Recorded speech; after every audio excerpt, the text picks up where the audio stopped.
मूर्ख ज्योतिषी की कहानी। बहुत समय पहले की बात है। एक गांव में एक ज्योतिषी रहा करता था। उसका विश्वास था कि वह तारों को देखकर भविष्य पढ़ सकता है, इसलिए वह सारी सारी रात आसमान को ताकता रहता था। गांव वालों के सामने भी वह अपनी इस विद्या के बारे में धींगे हाँका करता था।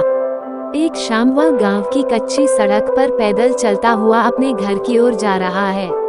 उसकी नजरें आसमान पर चमकते तारों पर जमी हुई थी। वह तारों को देखकर आने वाले समय में क्या छुपा है, यह पढ़ने की कोशिश कर रहा था। तभी अचानक उसका पैर कीचड़ से भरे एक गड्ढे पर पड़ा और वह गड्ढे में जा गिरा। वह कीचड़ में लथपथ हो गया और किसी तरह गड्ढे से बाहर निकलने के लिए हाथ पैर मारने लगा, लेकिन एड़ी चोटी का जोर लगाने के बाद भी वह गड्ढे से बाहर नहीं निकल पाया। सारी कोशिश बेकार जाती देख वह सहायता के लिए चिल्लाने लगा। उसकी चिल्लाने की आवाज सुन कुछ लोग दौड़े चले आए। उन्होंने उसे गड्ढे में गिरे देखा तो समझ गए कि आदतवश वह आसमान में तारों को देखकर भविष्य को समझने लगा हुआ होगा और सड़क का गड्ढा उसने नहीं देखा होगा। उन्होंने उसे बाहर निकाला और बोले, तुम आसमान में तारों को देखकर भविष्य पढ़ते रहते हो और तुम्हें यही नहीं पता कि तुम्हारे पैरों तले क्या है।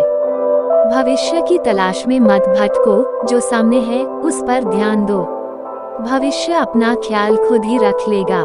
सीख, हमारा आज ही कल अर्थात भविष्य का निर्माण करता है, इसलिए भविष्य की चिंता छोड़कर आज पर ध्यान केंद्रित कर कर्म करो।